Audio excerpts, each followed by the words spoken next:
Good evening, ladies and gentlemen, and welcome to the first of the 5 talks that I'll be giving on this Mediterranean cruise.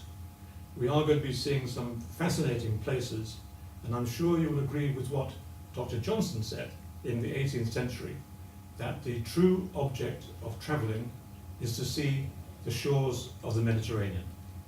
We will indeed be seeing the shores of the Mediterranean, have some fascinating shore excursions in Rome, in Athens, in Crete, and as we cruise in the Mediterranean, I wonder if you've ever asked the question, how did cruising first begin in the Mediterranean?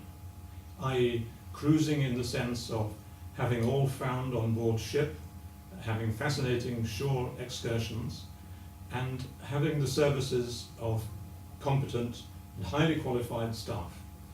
This concept was totally new in the 19th century. You may have gathered that Thomas Cook did something along this line.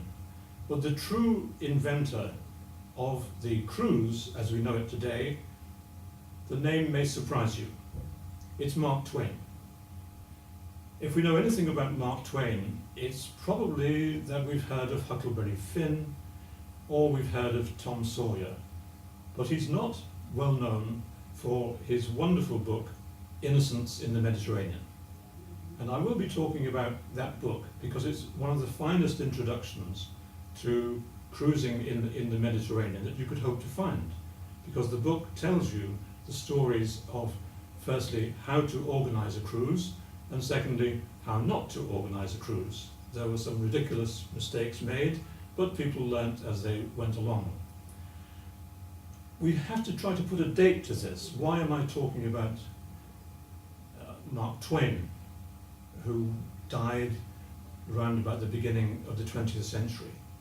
We're talking now about a period just after the American Civil War. The Civil War lasted from 1860 until 1865.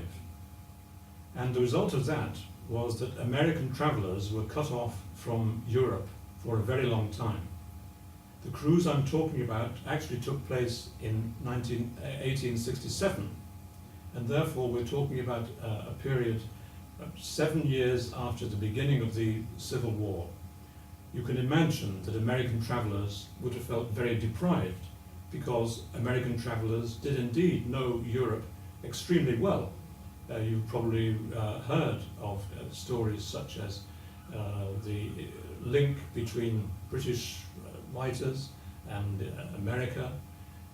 Dickens, his books were not only wildly popular in the United Kingdom, but were bestsellers in the United States, and people would wait on the dock side at New York to get the latest number of a Dickens novel. So there was this connection between the United States travelers and the Europe, and in particular the United Kingdom.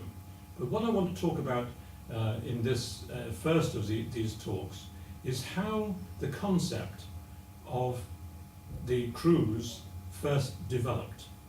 The cruise we're talking about began in June 1867 and ended in November 1867. And in that time, the travellers landed in some of the most fascinating places, some of which sadly are not available to cruise travellers at the present time. They sailed from New York, they stopped in the Azores, they moved on to Bermuda, and they travelled the length of the Mediterranean, from Gibraltar to Beirut, and indeed on to Jerusalem and Cairo, and then returned from the eastern Mediterranean via Gibraltar and back to the United States in a cruise which lasted from June to November 1867. Now, there are features of this cruise which you may find rather strange. It has some relation to the present time, in the sense that the organisers of the cruise put out very attractive publicity beforehand in order to get people to part with their money and to commit themselves to travelling. And the deal was that travellers could be assured of every comfort if they paid in advance $1,250.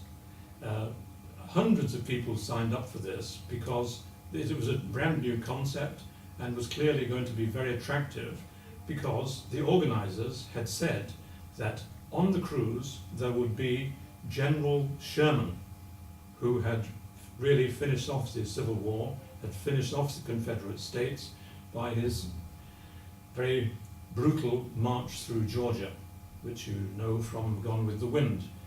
General Sherman was one of the most famous generals of the time, and certainly the most famous in the United States. They also promised that one of the lecturers would be Harriet Beecher Stowe, who was famous for her views on slavery. So these were the attractions which were held out, and I'm afraid to say that when it came to the cruise, neither of these people was available. You may think that that is typical or untypical, but that's actually what happened. They sailed from New York, and it's important to remember that they were sailing in a steamship. This was something novel. The ship had sail, but it also had the great advantage of steam, so they were to some extent independent of the whims of the weather. So it was a cruise in the modern sense, that it was a steamship, that it was well equipped, and the deal was everything was found, and there were wonderful shore excursions. Now, these are normal features, but there are features of this cruise which might strike you as being a little odd. One of them was that the passengers could choose the itinerary. The basics were there. They were sailing from New York to Gibraltar and then to the eastern Mediterranean and back again. But during the cruise, it was up to the passengers to let the captain know where they would like to go next. This would not work in modern times, I'm afraid. Another slightly unusual feature of this trip was that in the evening, the passengers would gather for singing hymns.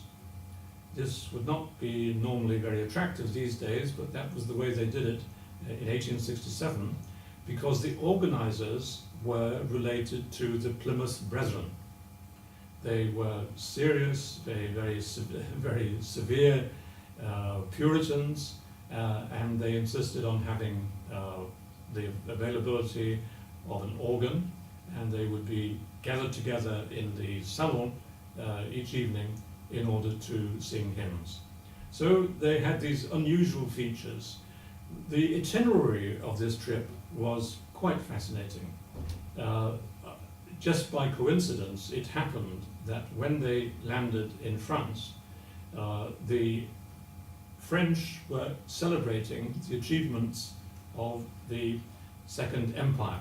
The emperor, of course, was Napoleon III, and he had laid on the Great Paris Exposition of 1867, which was the equivalent of the New York World's Fair in its time. And to make the exhibition more interesting, the emperor had arranged to invite the Sultan Caliph of the Ottoman Empire, Abdulaziz. He attended, and of course this made a spectacular scene of the Emperor of the French and the Sultan of the Ottoman Empire. So there were some wonderful things for the passengers to enjoy, in the knowledge that if they saw something interesting, they could ask the captain to divert to see it. They sailed the Mediterranean between June and November in fairly good weather for the most part, and all the time Mark Twain was earning his keep. Mark Twain came into this cruise because he was a famous novelist and a famous journalist in his time, certainly in the United States. And he was writing articles for a California paper about this cruise. So publicity was guaranteed for the end of the cruise. And that's how Mark Twain earned his keep. So during all of this, Mark Twain was keeping very detailed notes about what happened. And that is the reason why his book is one of the finest introductions to the origins of cruising that you could hope to find. It's quite a long book, and parts of it are frankly not terribly interesting, but it actually is the most detailed description of the first transatlantic Mediterranean cruise in history. And it has wonderful description of, for example, Jerusalem, of Cairo and the Sphinx, of Gibraltar and its famous apes, very detailed descriptions of places which are now sadly hardly available to cruise passengers. So I would recommend you to take up this story of the innocents in the Mediterranean, the title of his book, and see what you make of it and how you would compare it to the cruise which you're about to embark on.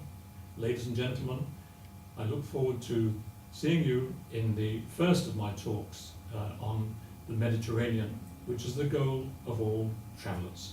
Thank you very much.